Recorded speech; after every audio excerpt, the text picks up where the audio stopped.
Goeiemôre geliefdes. Baie welkom vanoggend hier in die huis van die Here. Ek sal 'n bietjie later ook weer net welkom sê, maar ons gaan solank 'n klompie liedere saam sing. Ons begin met die baie bekende lied 516.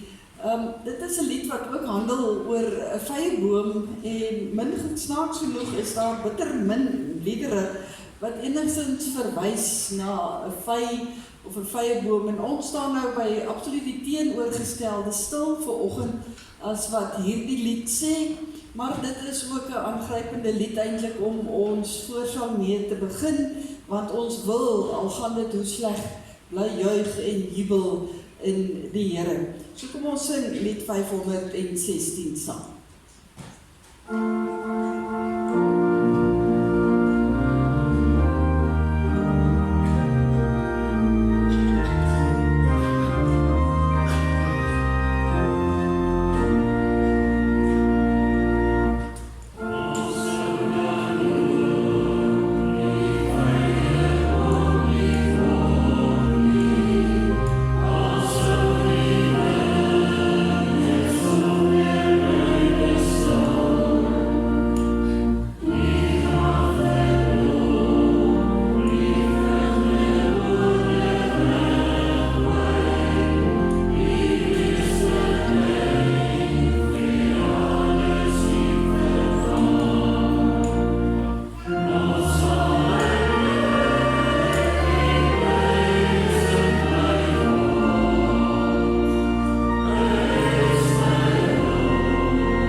Wat so 'n bietjie meer beweeg dan na die tema wat ons ook vandag by stil staan.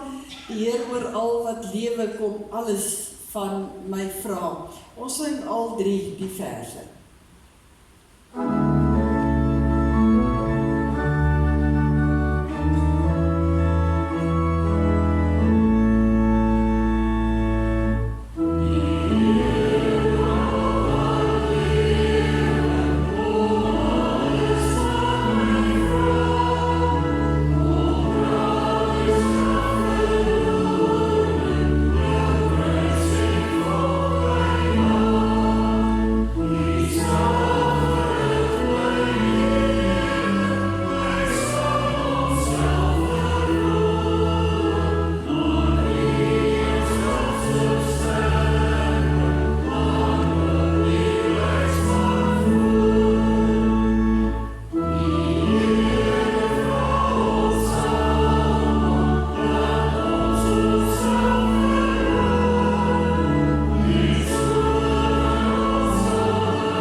kom 'n dag, as jy God bly verwerk, dat sy Gees jou vergoed sal verlaat. Maar die deur van genade, sê vers 2, is nou nog vir ons oop, en daarom kan ons dit aangryp. Ons sing al 2 die verse.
Lied 242 vra, moet ek gaan met leë hande, moet ek so my Heer ontmoet, en natuurlik verwys dit nou nie dat ons enigiets kan saamvat nie, ons kan nie iets saamvat nie, so in daai opsig gaan ons met leë hande, maar dit verwys wel na dit waar ons ook stil staan van wat het ek vir die Here gedoen, terwyl ek ook hier as sy kind gelewe het op aarde, was ek 'n vrugbare mens ook vir die Here. Ons sing al 2 die verse. Yeah.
Sondag terug 'n nuwe lied geleer wat ons agtergekom het, julle eintlik ken, wat aangrypend is ook binne die lydenstyd. Ons wil graag een daarby byvoeg. Kom ons sing hoe groot is al u liefde, Heer, wat ook iets daarvan verwoord. Die voorsangers gaan vir ons vers 1 sing en dan val ons in met vers 2 en dit wat daarop volg.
laaste lied by ons voorsang sing ons uit lied 109, as ons lied van oorgawe sing, dat U die Here ons koning is, en dat ons hier is in sy huis, vir die rede om hom te aanbid. Dis die eerste rede hoekom ons saamkom om die Here te aanbid. Maar dan ook die tweede vers waar ons vra dat die Here vir ons sal help om vrug te dra, ook in ons lewens, en dan ook die derde vers, dat ons ten volle ons lewe aan hom wil wy.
Baie dankie geliefdes ook vir die voorsang en weer eens baie hartlik welkom vanoggend hier in die huis van die Here by ons derde lydingsweek waarby ons stil staan.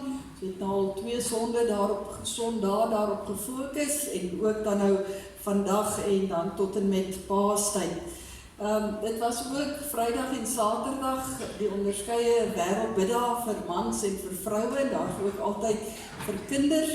En vanoggend by ons verootmoedigingsgedeelte sal ons net 'n paar oomblikke ook daarby stil staan. Op die oomblik is daar sonstraaltjies by die kleuterskool ook besig, waar Annelien vir ons voorgaan, en dan na die diens ons katekese, almal gewoon na hulle klasse.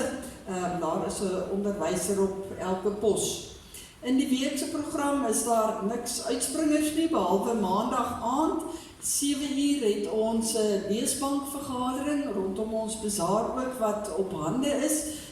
Die persone wat betrokke is by die beesbank het ons al herinner, maar enigiemand is baie welkom om te kom inset te lewer ook daar rondom, veral dan oor die vleisverkope van ons bazaar. Ons wil volgende week graag die bazaarlyste uitgee en dan moet alles in plek wees. So ons vra vriendelik enigiemand wat graag 'n inset wil gee, is u welkom môre aand of anders kontak my net. Dan gaan ek vra dat jy asseblief na die res van die aankondiging sal kyk. Aan die einde van die kwartaal het ons 'n wegneemete soos gebruiklik, die dag van die skole sluit en dan ons bazaar dinge begin baie mooi op dreef kom en loop al goed. Volgende week sal ons saam met die bazaarlyste wat uitgaan ook vir u al meer inligting begin gee. By ons gebedsversoeke vra ons asseblief voorbeding vir al die persone daar op ons lysie. Ons vra dat jy asseblief vir hulle sal bid. Ek wil graag uitlig die van hulle wat tans in die hospitaal is. Dit is Susan Curry, wat die hele week in die intensief was met 'n suikerkoma. Sy is daarom weer na gewone saal toe en behoort vroeg in hierdie week ontslaan te word. Dan Tannie Koti Meton is nog steeds in die hoësorgeenheid, ook baie verswak. Ons dink asseblief aan haar en ook aan die kinders wat baie bekommerd is. En daarbij kan ek ook dan voeg, Christa Snyman se moeder is ook baie siek, ook in Potchefstroom in die hospitaal. Ons vra ook julle voorbidding asseblief vir haar. Dan geliefdes, Johan Visser sou in die week gegaan het vir 'n knievervanging Woensdag, maar ongelukkig het die medies nou so 'n paar probleme opgetel en is die operasie weer eens uitgestel. So hy is baie mismoedig op hierdie stadium, kom ons bid ook vir sy gemoed. En dan ook hier in ons midde vandag, dink ons ook aan Lindie de Pre, wat ook Dinsdag vir 'n voetoperasie gaan. Lindie, ons dink aan jou en mag die Here vir jou ook weer daardie operasie dra. Ons dink aan elkeen van daardie persone en jy weet ook landwyd en wêreldwyd is daar meer as om voor te bid. Kom ons bly asseblief op die knieë ook voor ons Here. Dit wat ons aankondigings betref, kom ons word van stil en ons roep die Here aan.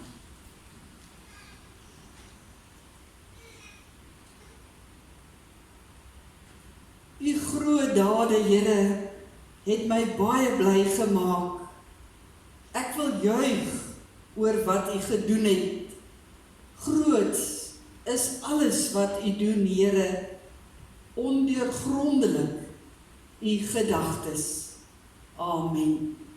Geliefdes, genade, barmhartigheid en vrede vir julle van God ons Vader, deur die Seun en deur die Heilige Gees se kragvolle en troostvolle werk in ons. Ons sing saam 'n loflied, kom ons sing uit lied 188. Kom dank nou almal God met hart en mond en hande. Ons sing staan in die eerste vers en ook die derde vers tot eer van die Here en dan kan u weer die plekke inneem.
Is dit eintlik die hele naweek dan die onderskeie wêreldbiddae waar ons bid vir ons wêreld saam met Christene regoor hierdie wêreld. Daar by die deure is daar nog blaadjies. As jy daarvan sou wil neem, asseblief vat dit en gaan lees dit. Wat ook vir ons opgestel is. Elke land kry 'n beurt en hierdie jaar is dit Nigerië met die tema kom, ek sal vir jou rus gee. Die gebedstukkie wat vandag aan die aankondigings vas is, handel ook pragtig daaroor, so gaan lees dit asseblief ook rustig tuis deur, maar neem ook van die blaadjies by die deure. Ons gaan 'n paar oomblikke in ons erediens dan ook kans gee dat ons regtig stil word voor die Here. En ek het 'n paar persone gevra om vir ons te kom voorgaan vir die onderskeie groepe waarin ons ook val. En ek gaan vra dat julle asseblief na vore sal kom. Oom Van Griesel gaan vir ons voorgaan namens die manne, en dan handjie vol namens die dames, en dan Andries of Dries, soos ons hom ken, Dries, jy kan ook maar vorentoe kom vir die jong mense. En dan was klein Marcus reg en oorgehaal en het sy gebed mooi geleer, sê mamma, want hy het 'n gogga gister in hulle huis getref. En kan hy nie hier wees nie, hy is baie siek, maar toe dink ek, maar dan trek ek 'n ouma nader, want 'n ouma weet hoe om vir klein kinders te bid. En daarom gaan ek vra Christa, of jy ook na vore sal kom asseblief, julle kan maar rustig sit, en Dries, dalk moet jy net die mikrofoon, of Hanna, het jy hom daar uithaal, nee, net die voorteen trek, ja. Kom ons word stil saam met hierdie persone, ek het nie vir hulle gesê wat hulle moet bid nie, ek glo elkeen moet bid wat op hulle harte lê, ons bid saam met hulle, ons beaam dit, en nadat die laaste een van die 4 gebid het, dan gaan ons spontaan staan, en dan bid ons ook saam die Onse Vader. Baie dankie onze Hemelse Vader, dat u vanoggend vir ons almal hier so saam in die huis gebring het. Dankie vir al die leiding en krag wat u ons so skenk. Maar Here, ons sê ook vir u dankie, dat ons ook vir die wêreld kan bid, en daar ook 'n dag is, waar almal tot u bid in die wêreld. Maar Here, wil u elkeen so sien. Maar Vader, ons bid ook vir daar waar die oorloë is, daar waar mense so sterwe, en ook daar waar van ons eie mense is. Wil u ook vir hulle daar bewaar, veilig lei en mag hulle weer terugkom na ons toe. Maar Here, ons bid ook, wees met dominee Elisabeth, die wat van ons so voortgaan.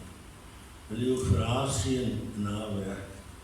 Sy doen vir ons soveel, sy bring vir ons sulke mooi boodskappe. Dankie vir haar wat u hier geplaas het. Maar Vader, ek wil ook bid vir ons, die hele kerkraad, hulle wat ook 'n groot werk hier in die diens doen. Hulle bid vir elke een wat siek is hier in ons gemeente. Hulle bewaar ons, hulle sorg vir ons gemeente. Baie dankie vir hulle. Maar Here, wees ook met elke werknemer. Wil u ook gee dat hulle hulle werk met ywer sal doen. En Here, dan bid ons ook vir elkeen wat siek is hier in ons gemeente. Ons het soveel op die lys, hulle wat ernstig siek is in die hospitale. Wees so met elkeen van hulle en bewaar u vir hulle. En Here, as dit u wil is, wil u ook vir hulle weer veilig by hulle families bring. En dat hulle u naam ook sal groot maak vir alles wat u doen. Maar Here, nie die minste, vir elke gemeentelid hier in ons gemeente. Vir elkeen wat so mooi bydra, wat ons gemeente help in stand hou. Almal kry swaar in hierdie tyd, Here. Ons lê onder hierdie groot depressies en goed. Wil u ons elkeen seën, wil ons die krag gee, Here. En dat ons ook hierdie wedloop sal kan voltooi. Seën elkeen van ons.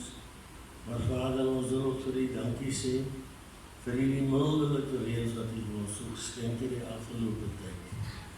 Vir die oeste wat daar op die lande is. Dankie dat die boere so geseënd is met wat u vir hulle skenk. Dat daar so mooi hoop is vir 'n goeie oes. Wil u dit verder ook so neem, Here, dat hulle voortbestaan kan gaan. Maar wees so met elkeen van ons verder, o Vader, en ook hier waar ons bezaar op hande is, daar waar die lijst sal uitkom, wil u gee, dat ons elkeen ons bydrae sal maak in ons bezaar, ons hande sal kort maak, en kan gee wat daar moet kom, en dat ons groot sukses mag behaal. Baie dankie vir alles, Here. En Vader, kom dan ook, en vergewe dan ook so al onze oortredinge, om Christus wil. Amen. Amen.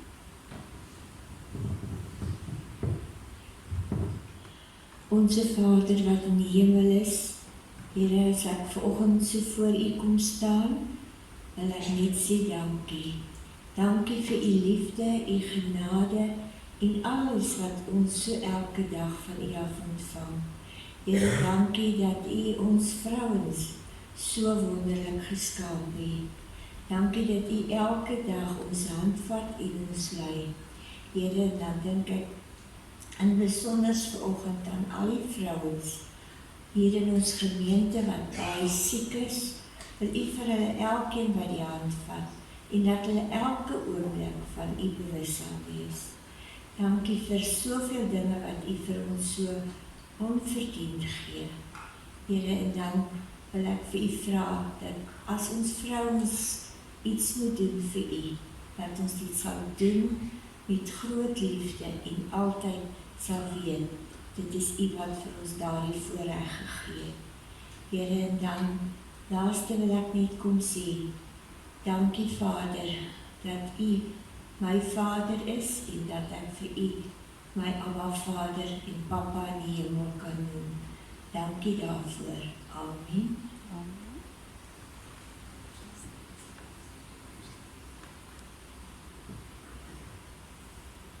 Dankie Here dat ons vanoggend hier voor kan staan en sê, as ons soos kindertjies kan word, help ons om soos kindertjies te dink en te bid, en daarom lê ons hulle elke een voor U voete neer vandag en elke dag. U weet die aanslag wat daar is teen ons as kindertjies. Here, help hulle om U te kry, help hulle ouers om hulle na U huis toe te bring, dat hulle vir U kan leer ken en dat hulle werklik net nader en nader aan U kan kom.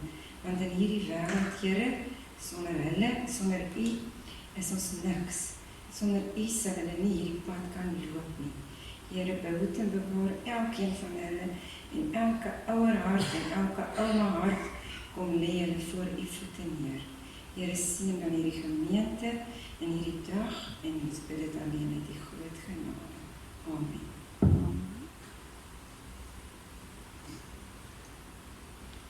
Zet ons bij u op. Dank u ons Vader voor uw voorziening van gedachten. Dank u dat u hier weer samen met ons was, Vader, en dat u die altijd samen met ons is, Vader. Vader, ik wil die dank voor uw liefde en uw goedheid, Vader, en dat u alles voor ons doet, Vader. Vader, ik vraag u weer samen met ons hier weer, Vader, dat enige slechte dingen van ons al vermijden zal worden, Vader, en dat net goede dingen zal met ons zal gebeuren, Vader.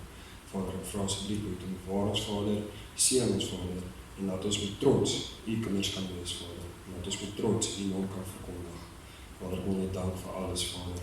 En dank u dat u een goede Abba Vader is, Vader. Dat alles niet omdat ons het verdienen. Om Christus wil alleen. Amen. Amen. Amen.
Baie dankie aan die wat vir ons ook voorgegaan het in gebed en dat ons in die harte kon saam bid.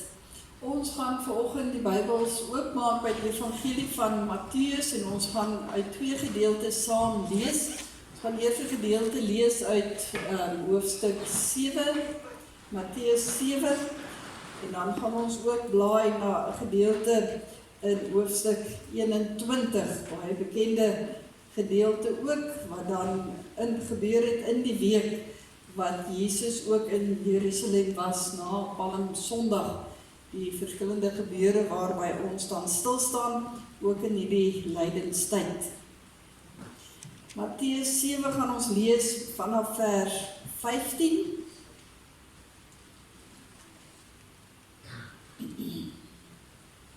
Matteus 7 vers 15 onder die opskrif die vals profete. As jy die plek so het, dan lees ons daar: Pas op vir die vals profete. Hulle kom na julle toe in skaapsklere, maar in werklikheid is hulle verskeurende wolwe. Aan hulle vrugte sal julle hulle ken. Kry 'n mens dan druiwe aan 'n doringstruik of vye aan dussels? Elke goeie boom dra tot goeie vrugte, maar 'n slegte boom dra slegte vrugte. 'n Goeie boom kan tog nie slegte vrugte dra nie, en die slegte boom nie goeie vrugte nie. Elke boom wat nie goeie vrugte dra nie, word uitgekap en in die vuur gegooi. So sal julle die vals profete dan aan hulle vrugte ken. Nie elkeen wat vir my sê, Here, Here, sal in die koninkryk van die hemel ingaan nie, maar net hy wat die wil doen van my Vader wat in die hemel is. Ons lees tot sover uit hierdie gedeelte, en dan blaai ons na hoofstuk 21. Hoofstuk 21. Vir volledigheidshalwe wil ek graag begin lees by vers 12, omdat ek ook baie na die gedeelte gaan verwys, die reiniging van die tempel. Vers 12, Jesus het tempel toe gegaan en al die mense wat op die tempelplein koop en verkoop, daar uitgejaag. Die tafels van die geldwisselaars en die stoele van die duiwe verkopers het hy omgegooi en vir hulle gesê: Daar staan geskrywe, my huis sal 'n huis van gebed wees, maar julle maak dit 'n rowersnes. Blindes en kreupeles het daar in die tempel na hom toe gekom en hy het hulle gesond gemaak. Maar toe die priesterhoofde en die skrifgeleerders die wonderlike dinge sien wat hy doen, en ook die kinders wat in die tempel aanhou uitroep, prys die seun van Dawid, was hulle verontwaardig. Hulle sê toe vir hom: Hoor jy wat sê hulle daar? Ja, antwoord Jesus, het julle nooit gelees nie? U het daarvoor gesorg dat kinders en suigelinge u lof sing. Toe het hy hulle verlaat en uit die stad uitgegaan na Betanië toe, waar hy die nag gebly het. Vroeg die môre op pad terug stad toe, het Jesus honger gekry. Toe hy 'n alleenstaande vyeboom langs die pad sien, gaan hy daarheen, maar het niks anders as blare daaraan gekry nie. Hy sê toe vir die boom: Jy sal in der ewigheid nooit weer vrugte dra nie. En die vyeboom het dadelik verdroog. Toe die disippels dit sien, was hulle verbaas en het hulle gevra: Hoe het die vyeboom dan so skielik verdroog? Ons lees tot sover uit die woord van die Here. Geliefdes in ons Here Jesus Christus, hierdie gedeelte van die onvrugbare vyeboom, dink ek, is aan die meeste van ons redelik bekend. Maar ons staan in hierdie gedeelte eintlik voor iets baie eienaardigs wat vir ons beskryf word in die evangelies. Ons lees dat dit op die oog af 'n baie gewone vyeboom is wat Jesus daar langs die pad kry. Maar as hy dan daar tussen die blare soek, dan is dit 'n boom sonder vrugte. Maar wat dan eintlik eienaardig is dit wat Jesus hier doen. Jesus doen 'n bonatuurlike wonder, Maar dis nie een van sy gewone, goeie wonders wat hy hier doen nie. Ons kan hierdie eintlik 'n negatiewe wonderwerk noem. Die vervloeking van die vyeboom. Wanneer Jesus sê daar in vers 10, jy sal in der ewigheid nooit weer vrugte dra nie.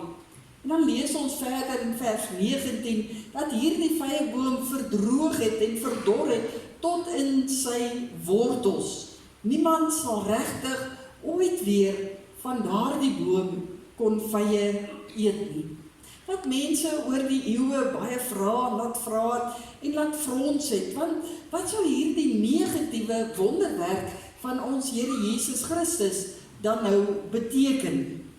Jesus Christus wat eintlik tog gekom het om lewe te bring, maar hier lewe laat verdwyn. En partykeer dan voel dit vir ons so 'n bietjie onregverdig, want Markus vertel vir ons, as hy hierdie gedeelte vir ons weergee, dat dit nie eers vye tyd was nie, en dat Jesus nie eintlik aan daardie boom vye moes verwag nie.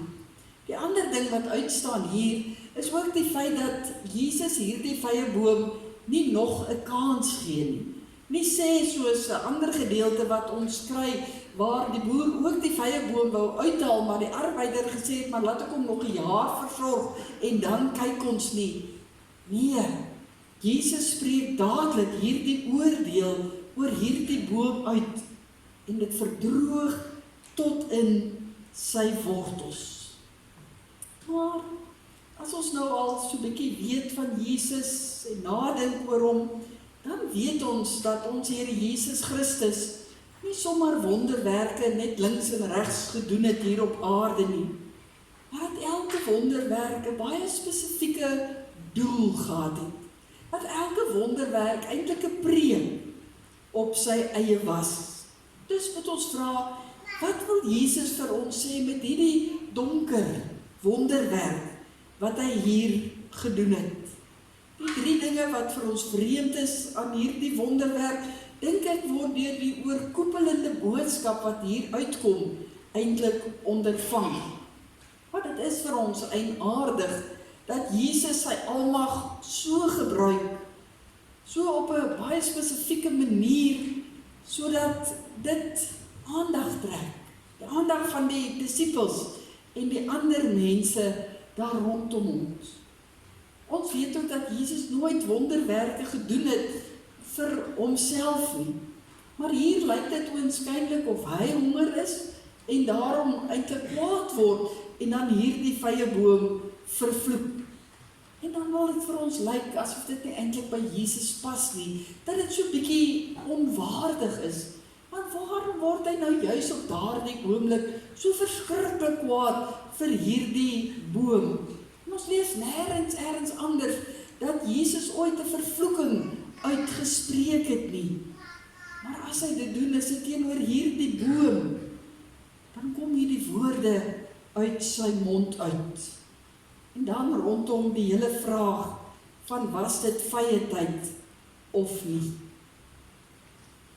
As ons na hierdie gedeelte kyk, moet ons dadelik besef dat wanneer Jesus hierdie vyeboom vervloek, gaan dit nie oor homself nie. Dit was nie uit selfsugtige frustrasie van daardie oomblik wat hy hierdie vervloeking oor die boom uitspreek nie.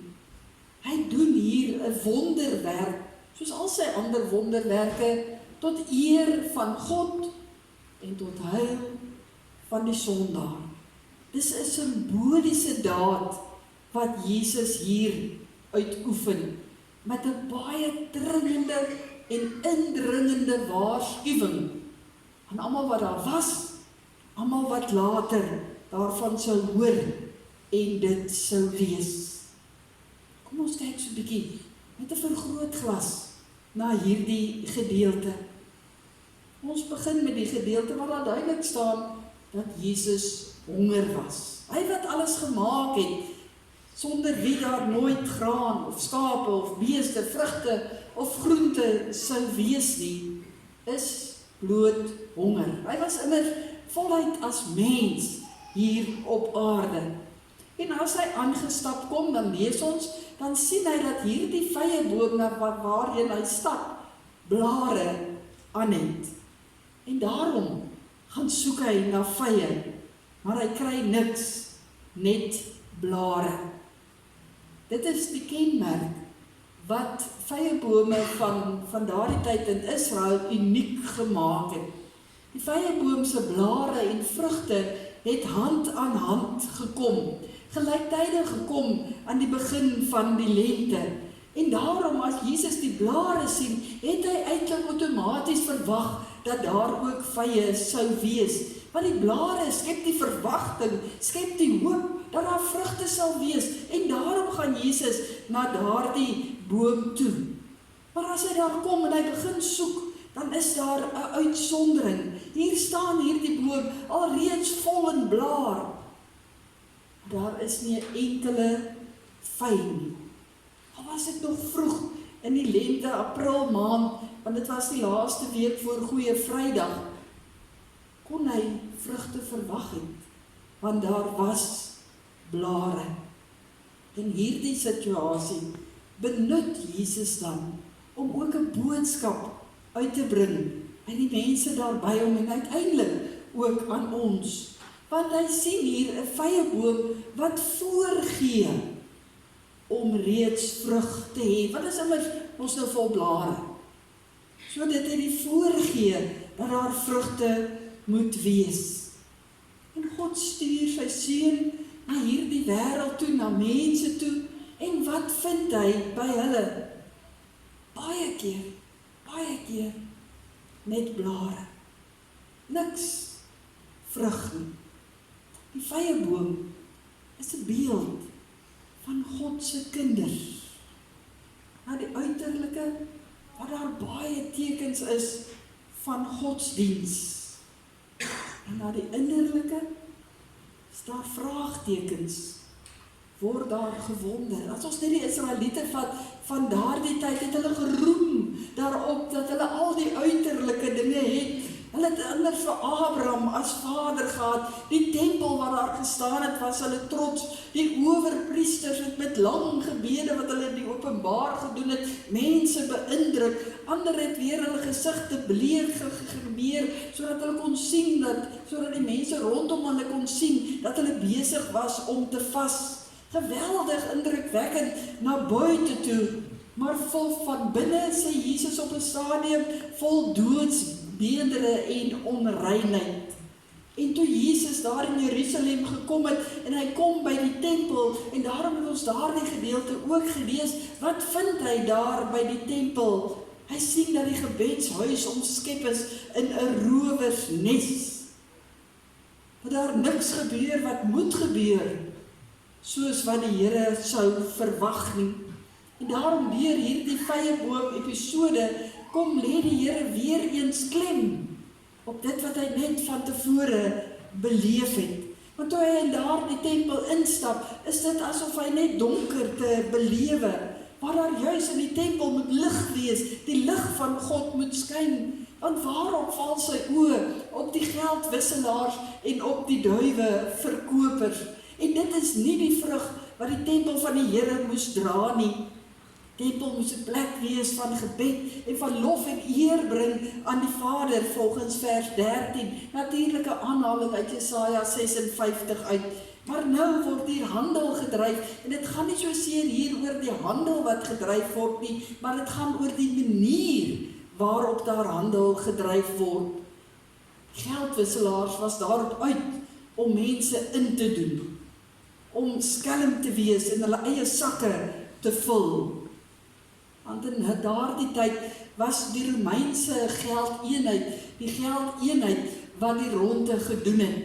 Maar as die mense daar by die tempel gekom het, dan is daar skielik van hulle verwag dat hulle in Hebreëse geld moes betaal. Nou, almal wat al oor see was ergens weet, dat as 'n mens rande het en jy ponde moet kry, dan moet jy daardie geld wissel. Dit is maar op dieselfde manier wat dit hier gebruik het. Maar hierdie geldwisselaars, wat die Romeinse geld omgesit het in Hebreëse geld, het meer as hulle deel van wins gevat. Hulle het hulle sakke gevul, wat gemaak het dat daar eintlik minder gekom het na die huis van die Here toe. En die duiweverkoper, hulle het gekonkel daar met die priester.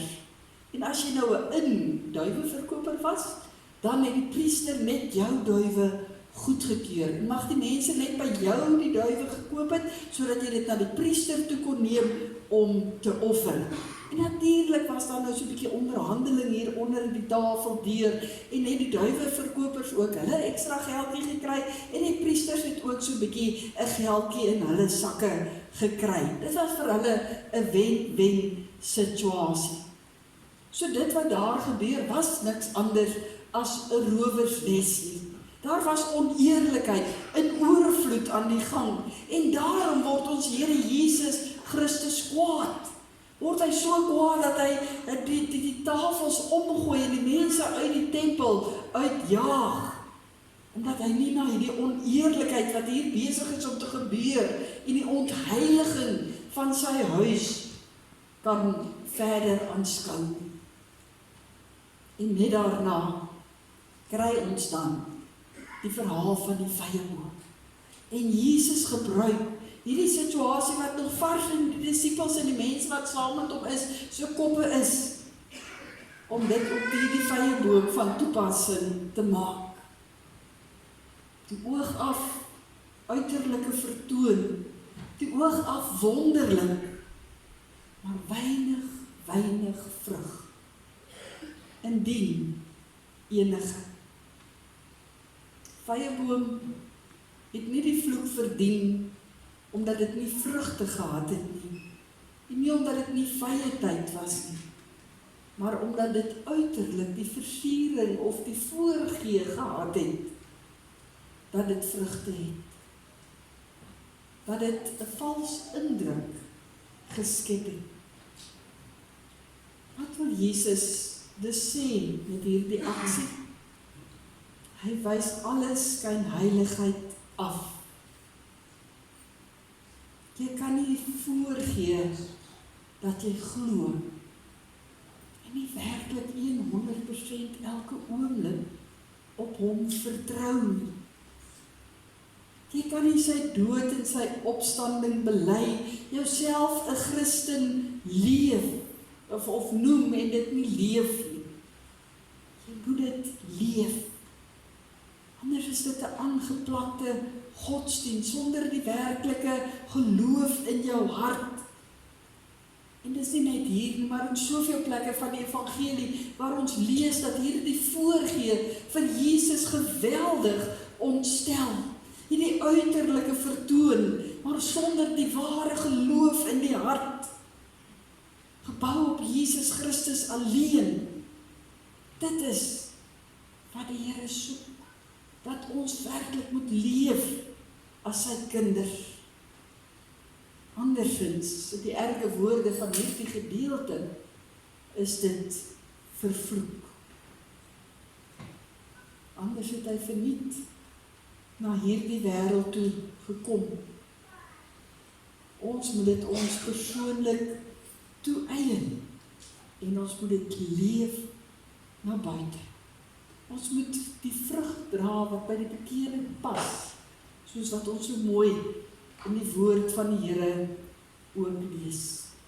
Ek wil 'n kort storie vertel om iets daarvan te onderstreep. Eendag lank gelede het daar 'n nare wolf naby in 'n bos gebly.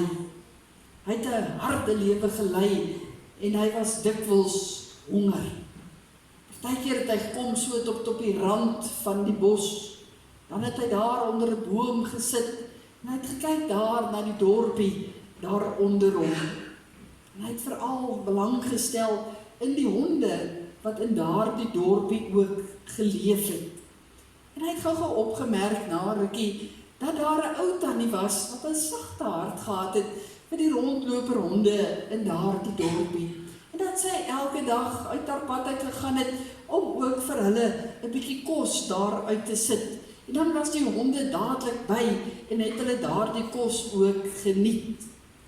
Na rukkie het hierdie wolf gedink, dat dit dalk sal voordelig wees as hy homself as 'n hond sou voordoen en dat hy dan ook kan kos kry, saam met al die ander rondloper honde daar. En nie te lank nie, en hy het probeer om soos 'n wolfhond te lyk en op te tree, en hy het begin afsluip daar na die rondloper honde toe, en hy het ook deel gekry van daardie kos wat die tannie elke dag uitgesit het. Hy moes dit baie goed reg gekry het. Hy het daarom so 'n bietjie soos 'n wolfhond gelyk, en hy het hard probeer om soos die ander honde te maak. Maar so met die tyd het die wolf in hom al hoe meer begin uitkom. Hy het begin aggressief raak met die honde rondom hom, want die kos was lekker en hy wou meer daarvan hê. En spoedig het hy almal verjaag sodat net hy die kos kon kry. En al die honde het eerder begin wegbly, en selfs die ou tannie was bang vir hom. En was hy maar weer pure wolf. So sê Jesus, maar ons as mense ook baie keer, ons is so geneig om voor te gee wat ons kinders van God is. Terwyl ons dalk nie die vrug dra wat ons moet dra. Ons kan dit wegsteek vir almal rondom ons. Ons kan dit wegsteek vir wie ook al na ons kyk. Maar ons kan dit nie wegsteek vir God. Hy wat alles raak sien. Elke vrug wat ek dra sien. Ook die slegte vrugte wat ek dra, wat ek nie moet dra nie. God weet. En daarom, dat hy in Matteus 7 kan sê, nie almal wat my Here, Here noem, sal uiteindelik by hom gaan woon. Daarom, geliefdes, moet ons dalk diep in ons binneste weer inkyk en vra, as die Here na my kyk, by my kom soek, en hy sien dat ek hier in die huis van die Here is, hy hoor dat ek myself 'n kind van hom noem, 'n Christen noem, en hy kom soek in my binneste na die vrug wat ek dra. Mag dit die vrug wees wat by die bekering pas. Mag hy bly wees, as hy na my of na jou kyk, en dat ons werklik die bome is wat hy gebruik hier waar hy ons nou geplant het. Amen. Ons bid saam. Ons Hemelse Vader, wanneer ons die eerste keer hierdie gedeelte van die vervloekte vyeboom lees, dan voel dit vir ons so hard van Jesus se kant af. Jesus wat altyd sag is, Jesus wat altyd liefdevol is, Jesus wat altyd vol genade is. Dan sien ons hier 'n ander kant. Dan sien ons ook 'n kant van Jesus wat regverdig is, wat ook by sy kinders soek, dit waarvoor hy ons geskaap het, naamlik om ook diensbaar te wees in hierdie wêreld, om ook die vrug te dra, dit wat hy vir ons gegee het, elkeen na ons eie gawes, om voluit as u kinders in hierdie wêreld te lewe, sonder twyfeling, sonder om iets vir onsself terug te hou, maar ons alles te gee. Here, mag elkeen van ons, waar ons hier biddend voor u sit, en u in ons harte inkyk, mag u ons vergewe vir daardie tye wat ons slegte vrugte dra. Mag u ons vergewe vir daardie tye waar ons geen vrug dra nie. Maar Here, ons bid u krag op ons af. Ons bid, Here, dat u ons sal gebruik, sodat ons werklik die goeie vrug sal dra, soos wat u dit vir ons bestem het. Mag u nooit na ons kyk en teleurgesteld van ons wegdraai, omdat ons net op ons lippe u naam het, maar niks daarvan lewe. Here, ons kom bid vir ons gemeente, ons kom bid vir elke lidmaat, ons kom bid vir elke dooplidmaat, ons kom bid vir die kerkraad, die hierdie gemeente bestuur. Ons kom dra elkeen aan u op, en ons bid, Here, asseblief, gebruik ons om u lig in hierdie wêreld te wees, om u vrugte in hierdie wêreld, wat ons dalk tot oorlopends toe het, te gaan uitdeel, in hierdie wêreld wat so honger is, daarna. Ons lewe in 'n wêreld vol gebrokenheid en vol stikkindheid. Mag ons u vrug gaan uitdeel, waar ons ook al beweeg, waar ons ook al as u kinders ook optree. Here, as dit is om by 'n siekbed te gaan bemoediging gee, help vir ons daartoe.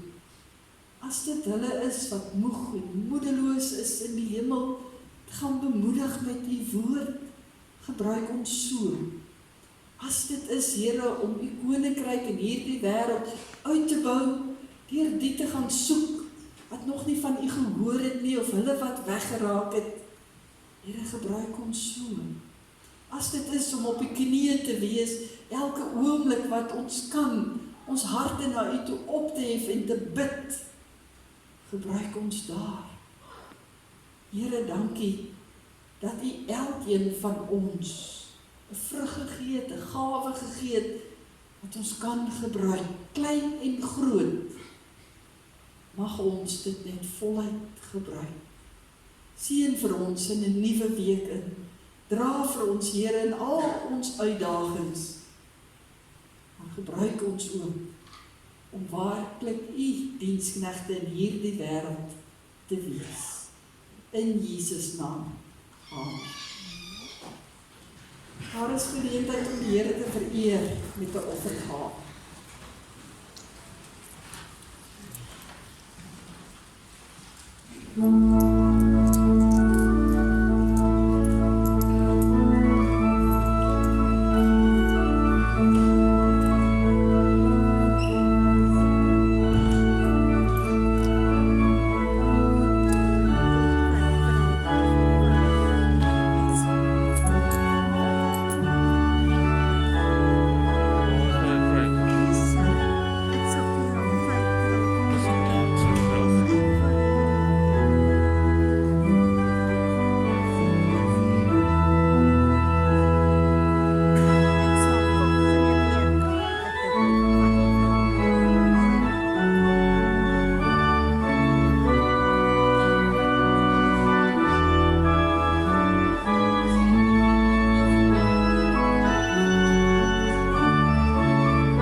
Baie dankie Annelies, sy het vir ons al die melodie in ons koppe gesit van die lied wat ons ook nou gaan sing. Soos ek aan die heel begin genoem het, is daar nie eintlik liedere wat handel oor 'n vrye boom nie, behalwe die een wat ons gesing het, wat nou nie pas by die boodskap nie, en dan so daar ook baie min liedere wat die term van vrug of vrugte dra in het, maar ons gaan die 270 sing. Here Jesus, U skyn oor almal met U glans van liefde, en dan sê ons ook dat ons ook dan, soos die Here sy lig in hierdie wêreld wil laat skyn, sy vrug wil gaan dra in hierdie wêreld. Ons sing die eerste en die tweede vers.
Van die Here, die genade van ons Here Jesus Christus, die liefde van God ons Vader, die gemeenskap van die Heilige Gees, sal met ons elkeen wees en bly.